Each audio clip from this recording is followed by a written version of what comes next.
All right, welcome back, everyone, to another episode of the All Me podcast. We sure hope everyone is enjoying the podcast now being available in video format on YouTube. Today, we're back with another very interesting guest on a topic that our young people have had a lot of questions about, and that was a deeper dive into the medical world of Major League Baseball. So we're super happy to have with us today Dr. Cohen, who's a board-certified sports medicine surgeon, the head team to the Philadelphia Phillies, and also the assistant team physician for the Philadelphia Flyers. So welcome, Dr. Cohen, to the All Me podcast. Thanks for having me, Don. Appreciate it. You bet. Well, first and foremost, wanted to thank you as well as the Major League Baseball Team Physicians Associations for your years of support, and also for, lending your time to come on to the All Me podcast today to talk more about what a Major League Baseball team physician is and sort of your roles and responsibilities. And I've done my homework. I've listened to you on other podcasts and have looked at your bio and all that. And it seems like from a very young age, you had this aspiration of becoming a medical doctor and an orthopedic surgeon. How did you realize, at what age was that? Kind of talk more about that, especially to our young people that are tuned in.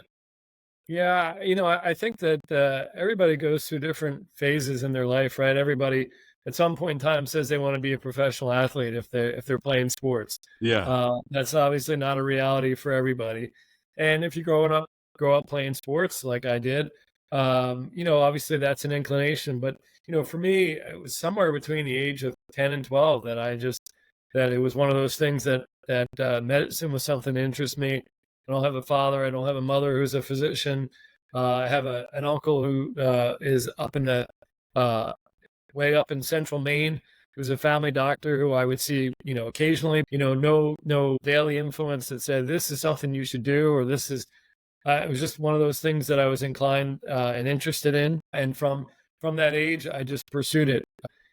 I would visit, like I said, my uncle up in Maine and spend a little bit of time with him and his wife, who are both family practice doctors in rural Maine. So, not specialized. They took care of, my aunt would deliver babies and take care of, geriatric patients. My uncle, was a family practice physician. So orthopedics was not something that was, on my radar from an experience other than just something that I had interest in. Interesting. So for some of those younger people that are tuned in, if they have this action, especially at a very young age, to go into the medical world, sort of like you did, I mean, if looking back now, what would you give in your younger self advice?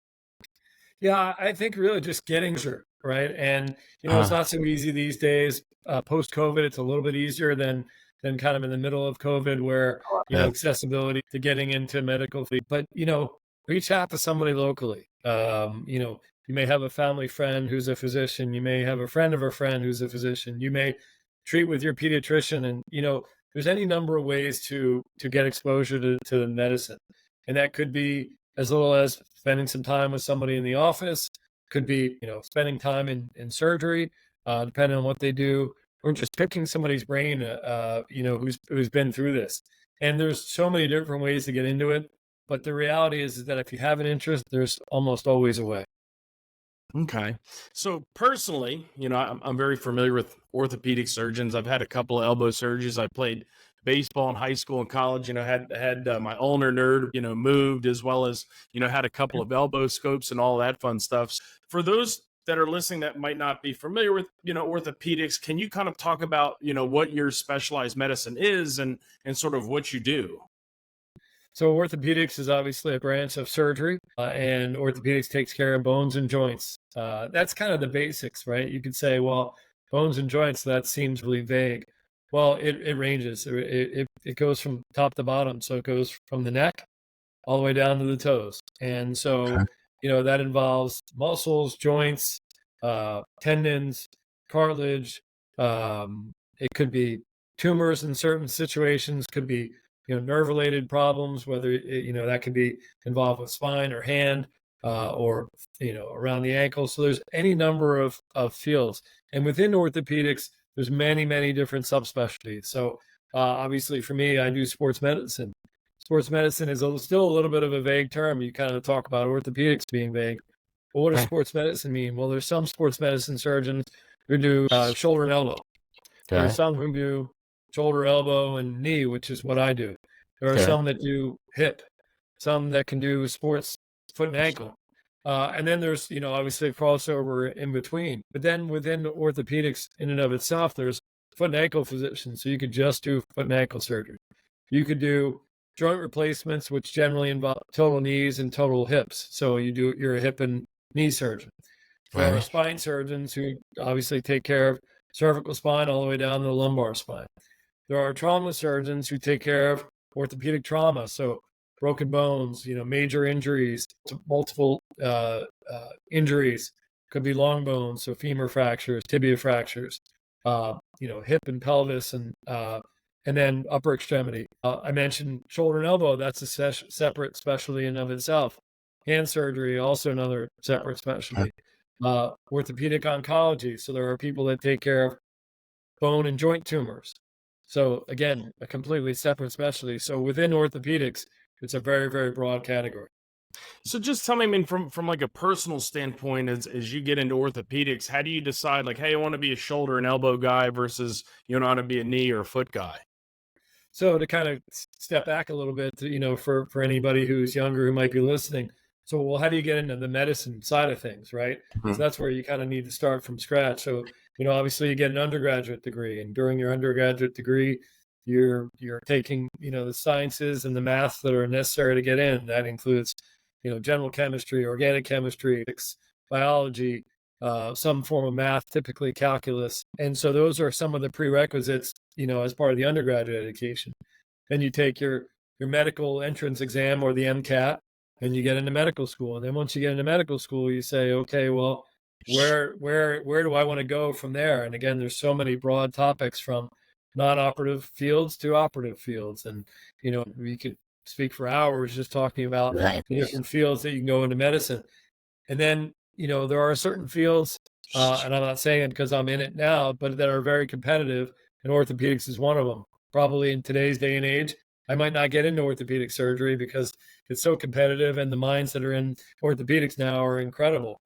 But the reality is that once you get into orthopedics, then you rotate within the different fields of orthopedics. So as a resident, your first year of residency, you may do kind of some general medical type things, and you may do some radiology and some general medicine and some different fields within medicine. But then you go into orthopedics, which then focuses on, the different fields that I mentioned, and you will rotate through all these different specialties within orthopedics. And then in your fourth year of your residency, which is a 5-year residency, so you do 4 years of undergraduate education, 4 years of medical school, 5 years of orthopedics, and then you may do a separate 1 year of fellowship, which specializes you within orthopedics beyond what the general orthopedics that you've done. So that involves, all those different subspecialties of orthopedics that we mentioned, and those fellowships are generally 1 year. So if you do the math, so it's 8 plus 5 plus 1, so that's 14 years after you've decided to go to college. So that could be, if you go from age 18, you could be getting your first career job at around age 32. Wow. Yeah, it's a lot of schooling. It's definitely a lot of schooling. That's why, it's nice here, especially in our country, when you go in and see a doctor, you've got tons of schooling, and it's just, the medicine today is outstanding, and just how far things have come. Part of your career has taken you down a really interesting path that I want to talk with you about. And, I've read growing up, you were a Phillies fan. I don't know if you knew or not, but I grew up in Philadelphia. I went to Wissahickon High School. I graduated from Gwinnett Mercy College. So I've got tons of Eagles fans. That was like my first football love, and tons of Phillies fans and all that fun stuff. So I know they're going to be tuning in, listening to you. But your role, I mean, you're the head team physician for the Philadelphia Phillies, as well as the assistant physician for the Flyers. What does that role entail? I mean, is that your full practice? Is all you're seeing are Philadelphia Phillies players and Flyers players? Kind of talk more about what that role is. Yeah, so I'm not currently involved with the Flyers anymore. I did do that for 7 years. I have been involved with the Philadelphia Phillies since 2007. And that ranges from the beginning parts, where you're the assistant team physician and you're doing very, very small amounts, to just like any other role in any job. You build your role, you build your trust, you learn the system, and then you kind of build yourself up. So 2016, I became the head team physician. And as of 2024, I'm the head team physician and medical director, which doesn't change a whole lot, but just a little bit of an added title. But no, that is a minor, very, very minor part of what my job entails. I'm an orthopedic surgeon with the Rothman Orthopedic Institute. That's my job. The Phillies and everything else is I'm not going to say separate, but additive to that, but it is completely separate to my current practice. So I see patients 3 days a week and operate in surgery 2 days a week. And everything else I do on top of that is all outside of my own practice. So I have a normal practice where I, like I said, see patients 3 days a week in 3 different offices. I operate at 2 different surgery centers, throughout the week. And again, has nothing to do with the Phillies. So, my role with the Phillies is completely, obviously they cross over because, the time, we have a day game. Obviously I can't be, in the office seeing patients. If we have a day game that needs to be, that I need to be involved with. So there are some events that kind of separate away from the practice. But no, even the players sometimes will say, what's your regular, what else do you do? Because they don't always know, what your practice is like and what it involves. So how often would you see a player? I mean, are they coming to you, after obviously, let's say they get injured on the field and, the athletic trainer takes care of them. I guess it would be from that point where, your athletic trainer is going to say, hey, you need to see the doc, or, is there anything that you do that's like preventative to, help keep them healthy? How often are you actually having to see players? So, you talk about the Philadelphia Phillies and the major league system, but I actually am involved with the care of all of our players from all the way to the bottom to all the way to the top. Oh, wow. So we have teams in the Dominican Republic we have an academy there. We have affiliate teams in Clearwater, Florida that are part of the Florida Complex League. So we have 2 teams through there. We have a low A team in Clearwater, Florida. We have a high A team, Jersey Shore, which is Lakewood, New Jersey. We have a double A team in Reading, and we have a triple A team in Lehigh Valley. So I'm involved with the care of all of those athletes. We talk about the 26-man roster of the Philadelphia Phillies, which is active, but a 40-man roster. So anybody who gets hurt from our 185 different players that are on, combine all of our rosters, obviously if they get hurt at another facility, they will be coming to Philadelphia and they'll be evaluated. They may get imaging somewhere else. These are, something I get an email injury report from every one of those teams that I just mentioned on a daily basis. So I get between 6 and 8 emails a day on an update on each affiliate's what their injuries were or what their current, status of any injured athletes. So then I know exactly what's going on in each of the teams. So somebody who, 2-3 days in a row is not available, the trainer will call me and we'll talk about what their injury is. Will they get local imaging? Will they see a local physician?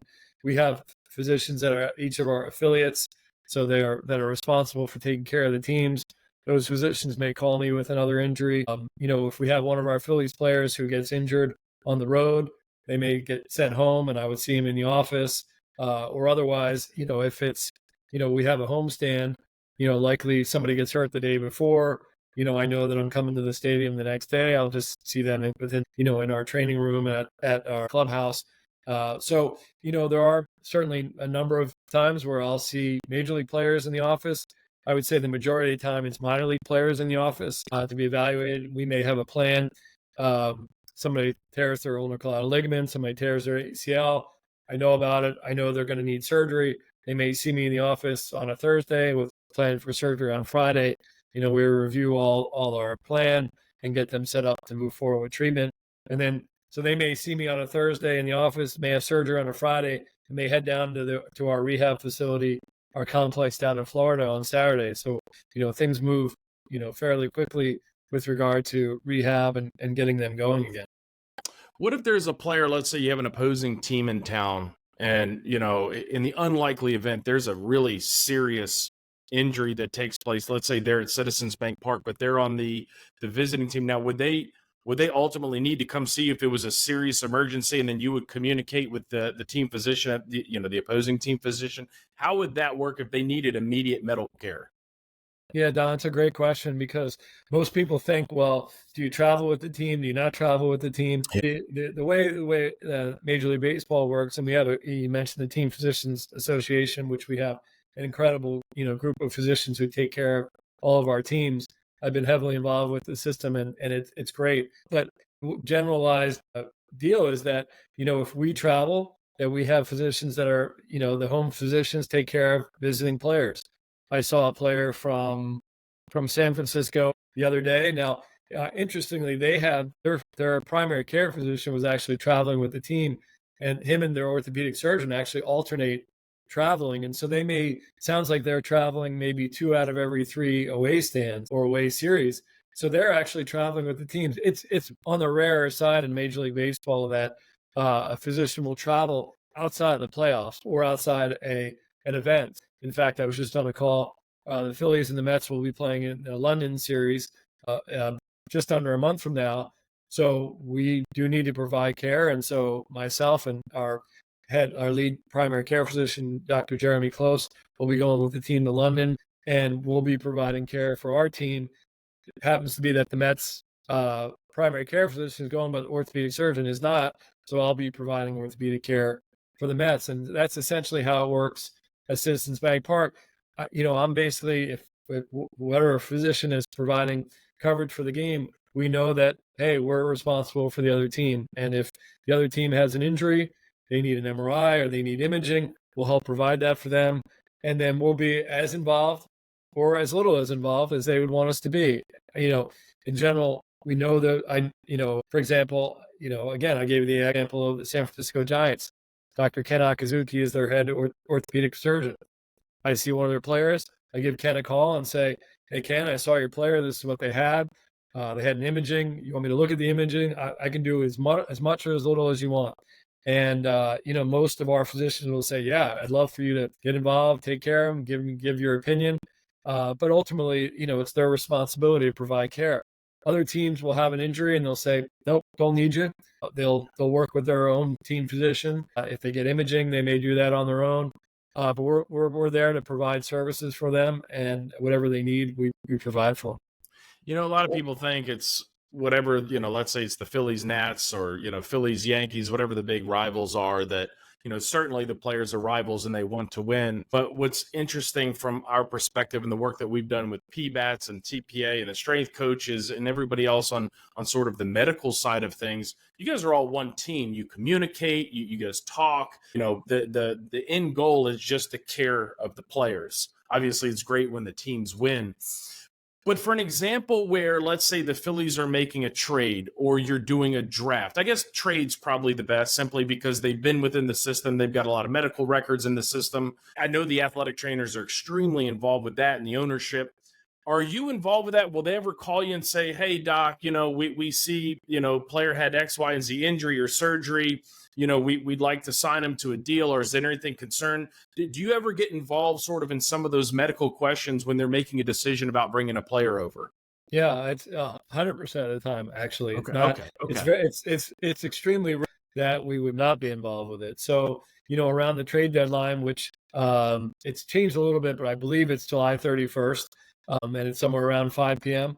I know that week, again, it depends on your team, right? Like if we've had years where the Phillies weren't so hot and we weren't bringing players in, we might be looking to move players elsewhere. But in general, anybody who's coming in, we have access to their information. We're reviewing it. And my job isn't to say, no, I don't take him or I would take him. That's not my job.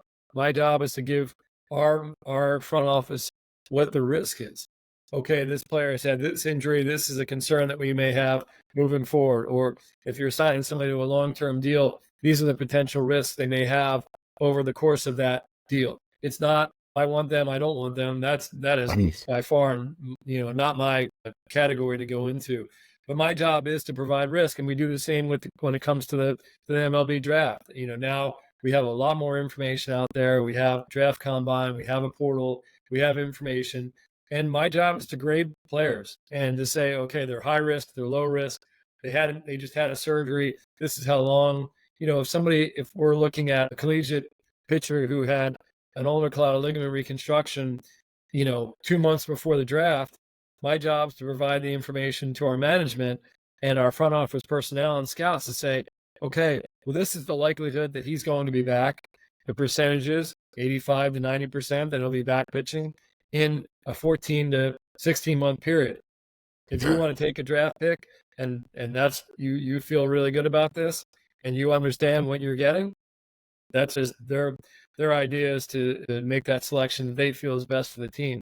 My job is just to provide the information. So I guess kind of one more insider question that a lot of people don't think about is, let's say the Texas Rangers are just down the road from us. Let's say you guys are doing a trade with the Texas Rangers and, maybe we're getting a player from the Phillies. And, let's say the Rangers team physician, would they ever reach out to you and say, hey, doc, look, we're taking this guy in. Can you give me a little bit more history on this person? Or maybe if they have any more questions on some of the medical things that you've seen or done, or when they were with other teams, would that be uncommon for another team physician to reach out and say, hey, we're trying to figure all this stuff out. Can you answer some questions for me? Do you ever have to get into those types of discussions? Yeah, I mean, it's certainly available. And we, again, we are a very collegial group, like you mentioned, Don. If there was a question about a player, would I hesitate to reach out to somebody? No, I wouldn't. And, again, it's just like recruiting, right? I guess I look at it in a similar way. If I make a recommendation to you, I'm a high school coach and you're a scout and I make a recommendation, hey, you got to take this player, and, it doesn't go well, or, this just doesn't seem right. Well, then you kind of lose credibility, right? Mm-hmm. And so ultimately, your credibility is kind of what is the only thing you can provide. And so you're honest with somebody. This is the guy, so if somebody reached out, absolutely. I would say it's a little less common that it would be physician to physician than it would be athletic trainer to athletic trainer. That being said, if I had a question to Keith Meister with the Rangers, would I reach out to him? Absolutely, I could. Yeah. Okay. Great doctor, by the way. He's fixed my shoulder a couple times. Yeah, So, I know him very well. So somebody that's had a very successful career like yours, I mean, you've seen all sorts of injuries. And one of the big hot topics today is youth sports and youth athletes, becoming overused, specializing in sports. From your seat, sitting here working with all these professional athletes as well as the general public, what message would you want to send parents out there about playing sports year round? Should they specialize in one sport over another? What would be your perspective and message to those parents? Yeah, well, obviously I'm a parent. Well, not obviously, but I am a parent.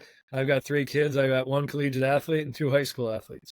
Okay, so And so I've coached youth baseball, high school and travel baseball. I've been part of now collegiate lacrosse with my daughter, and high school soccer and travel soccer through all 3 of my kids. So I've certainly seen the gamut of all these things, and obviously take care of a number of youth athletes. So when it comes to sports specialization, we actually published a study looking specifically at this in professional baseball players. And what we found is that if you did specialize, that your frequency of injury was a little bit higher, and you specializing did not necessarily make you more likely to become a professional athlete. Right. So the answer is, and if I was a high school coach or if I was a college coach looking at an athlete, would I want a multi-sport athlete over a single specialized athlete? The answer is I would absolutely want a multi-sport athlete. I think that, number one, the stresses that you see within different sports, within the different joints, are completely different. So, when it comes to, youth sports and throwing and pitching, now in today's day, and you're in Texas, so it's completely different than the Northeast, where in the New England area where, we do have a winter. So being outside, you can't play year round. In Texas, you can play year round. Should a pitcher who's between the age of 10 and 16 be throwing year round? The answer is 100% no. And, I look at, you can pick our ace, right? Zach Wheeler, probably should have won the Cy Young Award. Somebody may argue with me. 2 years ago, finished, in the top 5 again. Is he somebody that throws year round as an elite pitcher? The answer is no, he doesn't, right? We look at pitches and pitch counts, and we look at, everybody probably just saw Paul Skeens, the absolute number 1 prospect, the, elite pitcher of of the, amateur class that came through, and he's already got called up to Major League Baseball. How many pitches did he throw in his first Major League game? It was 84. How many pitches had he thrown leading up to that? He maxed out at 75 pitches leading up to his, Major League debut. Like I've seen high school pitchers throw 126 pitches this season in a game that I was at. I mean, neither of my sons are pitchers, and not on a team that I'm there to see. But I mean, what are we doing? Like, why? What is so important? What high school game? What travel game is so important that somebody who's 16, 17, 18 should be throwing 130 pitches? And the answer is there isn't one. And so I think that, and it's really incumbent upon, the medical professionals, the parents and the coaches to get on top of this. If I was a parent, look, do I want my kid to succeed? Of course I do. But at what expense? And, when you start getting into the 100, 110, 120 pitches, can they do it? Of course they can, right? But what's the end goal here? And so, I think that we've got to really monitor what we're doing. You see, youth pitchers that are throwing in travel games on Saturday, throwing 100 pitches and then coming back the next day and pitching again. It's too frequently out there, and unless there's somebody to help guide them through that, then this is what we're going to continue to get. So I want to ask you one more question because, from a parent, we've got young kids. I grew up playing baseball. I was that guy that, hey, we're going to throw 120 pitches.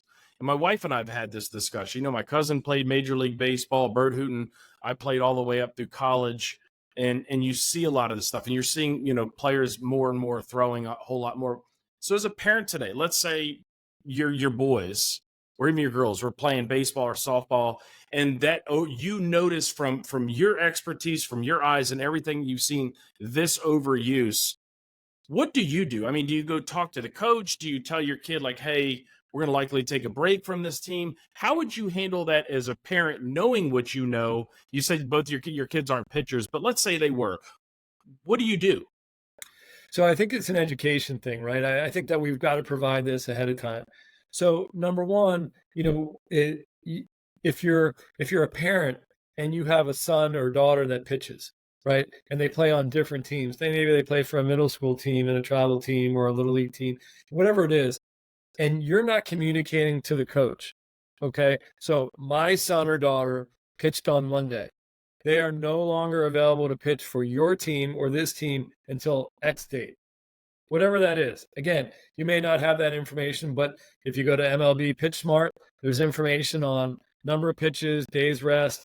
Little League has it, Little League Baseball. These are all set. Each state has regulations. I can tell you that states don't follow it because I was with my boys and we looked at the state of Pennsylvania. What is the pitch count rule? And I think it's either 100 pitches or 110 pitches. I'm at a game where somebody's throwing 119 pitches. So I know that obviously that somebody's not following those rules. So ultimately, again, I didn't know the number because, again, I don't have boys that pitch. But I think the education is the biggest thing. So you have to have a discussion with the coach. Hey, this is my son. This is my daughter. They're available to pitch to you. But I am going to talk to you about the number of pitches that they throw and the days off they're going to have. And if you don't follow it, great. I'll move on. I'll take as LeBron said, we'll take our talents elsewhere. So ultimately, you're responsible for that. Now that coach, right? And again, I don't think there's a win at the expense of kids or youth or adolescents, but ultimately that coach may not have that nation behind them, right? They may not say, well, I didn't know that Tom pitched, on Monday until after the fact. So ultimately you really need to get that information. I actually received a call from one of our ex-players, major league pitcher, pitched in multiple organizations, lives in the state of Ohio now. He's got a son that's a youth pitcher. He said, he's throwing pretty good. He's 8 or 9 years old. And the coach had him throw, I think it was 85 pitches or something like that at 8 years old. He called me and he said, I think that's too much. I need you to give me some information from a medical professional that I can go to this organization and this coach and say, this is not right. Here, what are the pitch counts? And, we went through it. Here are the pitch counts. This is what you should think about. And again, your job as a parent is to provide that coach with, okay, this is my son. This is how many pitches they can throw. After that, if they continue to pitch, I will walk on your field and I'll remove them myself. Because if you don't get involved, that coach isn't going to be the one that's caring for your son or daughter. So I think the communication is probably the biggest thing. And again, nobody wants to walk on their field and pull their kid off a field. So that's not the right thing either. But if you haven't communicated, you have no grounds to step on that. So, okay, I'm really concerned that my son or daughter should throw this many pitches. Okay, you think they should throw more. Well, let's have this discussion. Why do you think that? And what are the rules? And if they throw that many pitches, when are they going to throw the next time? So, Little League Baseball is great about it. And it is set in stone.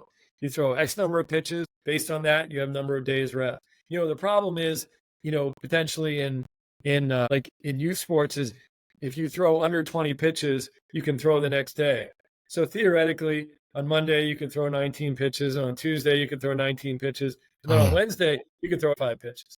Well, but that's not what the rule is intended for. So ultimately, again, while the pitch counts are there for a reason, the problem is, the travel tournaments, right? So you go to a travel tournament and you're starting to get into this, and you may have a game on Friday, 2 on Saturday, and then depending on the situation, you could play 2, 3, 4, maybe even up to 5 games on a Sunday. Well, what team that carries 12 to 13 or 12 to 15 kids has enough pitching to carry them through 7 or 8 games in a weekend? The answer is you don't. So why do this, right? So, ultimately, again, that's the big issue is, Friday, Saturday, okay, we have 2, 3, maybe 4 games on a Sunday. That's when I think we really get into trouble. And that's where, at the very young level, 10 to 12, okay, you want to play a doubleheader? Great. But it shouldn't be 2 games on a Saturday and then 3 on a Sunday. Like it's not sustainable for a youth athlete. That is some incredible advice. So no, thank you for sharing that. I think especially coming through your eyes of what you do for a living, as well as being a parent and having an understanding of, the pressures the kids face when they're playing and playing on different teams and travel ball. And I know you're super busy and I'm getting ready to let you go, but we do have our curveball round. So what I'm going to do, Doc, is I'm going to ask you 3 questions completely unrelated to your profession, and just using your mind. The first thing that comes to you will be the answer to the question. You let me know when you're ready, and I'll start with question number 1.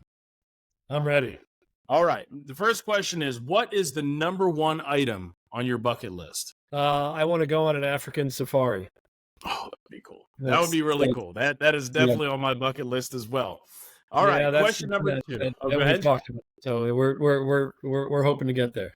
That'd be really, really cool. Second question is, would you rather spend a weekend in tropical paradise or in a snow haven? So I am a skier, and my family and I have skied.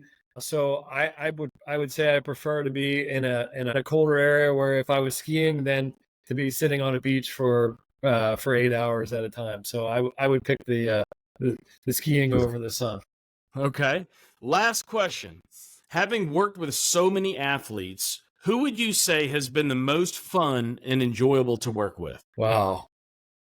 And I know you've probably worked around a lot of them. How long do I have? Do I have a Jeopardy clock on me or anything? Like No, no Jeopardy clock.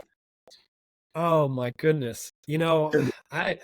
I can tell you, Don, that I've met really, really good people, operated on a number of our athletes and have had a number of athletes go elsewhere.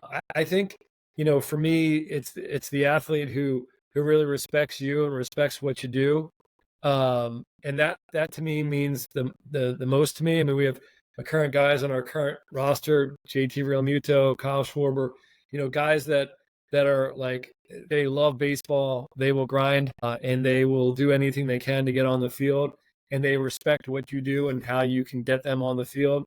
I think about a guy like Reese Hoskins, who left our team and is with, another team, and just have had many, many relationships. And again, I know I'm probably going way too long in this answer. Again, I mentioned having my family, and my family really is involved with this. And my kids have gotten to know some of the athletes over the years, and those are the relationships that mean the most to me. So it's not how good a player is. It's what the relationship is. We've had, players that, have had, big league careers, but have not been, sustainable. I think about a guy named Cameron Rupp, who's a Texas guy, who's now coaching baseball, who was a catcher, who my boys got to know and love. And he left the team, and I still stay in touch with him. And Cool. those are the things. To me, it's the relationships. It's not like, oh, who's the biggest star, who's made the most money. We have so many, good people that if you get to know them and their families, that's the biggest thing is the relationships. Yeah, a lot of people ask me because we have our All Me League, which is just, trying to encourage young people to live and compete without the use of appearance and performance enhancing substances. And we have a role model on every team. So for the past handful of years, many years, it's been Aaron Nola. A lot of people ask me, like, who are some of the favorite players you meet? It's kind of the same thing. It's hard to pinpoint one, but he's just one of those guys that is just super down to earth, talks to you who you are, just extremely friendly and outgoing. And you kind of notice that with a lot of players, which is really cool. Yeah, Aaron hurt his elbow in 2016, and we were able to navigate him through. He recently signed he was a free agent, signed a contract. When he signs, that contract, and when we have other guys that get extensions, guys that you've known, who you can see that this makes a difference in their life for, not just this near future, but for forever. You're really happy for him. Aaron's, just got married, and all these things you see. These players that come up. And now they have become, adults. They become husbands and fathers. And Aaron's just a tremendous guy. I mean, he's got a fundraiser next Monday, and supporting the troops. So we have so many great people on our organization that not only are baseball players but are good people, and they support our area, and they're so philanthropic. So it like you said, it is hard to pinpoint because there's so many good people. Yeah, well, you're right. No, wait, Philadelphia Phillies have been really, really good to us, especially John Joaquin. They, he helps get us a suite every year for a fundraiser there. But Doc, thank you so much for your time. This has been just a tremendous interview with a lot of great information that we want to push out, not just to kids, but to parents as well, just to hear your perspective as a doctor, as a physician, as an orthopedic surgeon, somebody that cares for the world's top athletes. So thank you for your perspective and time and everything else that you're doing for the game and our athletes. Yeah, my pleasure, Don. And obviously, getting involved with the Taylor Hooton for, gosh, it's been probably 5 or 6 years now as I've kind of gotten involved with the Team Physician Association. Obviously what you guys are doing, the recognition of, trying to perform in sports, not with assistance, but, with God-given talent and hard work. That's something I can go to my kids with and say, this is how I want you to live. So, I appreciate all that you guys are doing. Well, no, we can't do it without you guys. And again, on behalf of the Taylor Hooton Foundation, thank you, and the Team Physicians Association as well. My pleasure. Happy to be a part of it.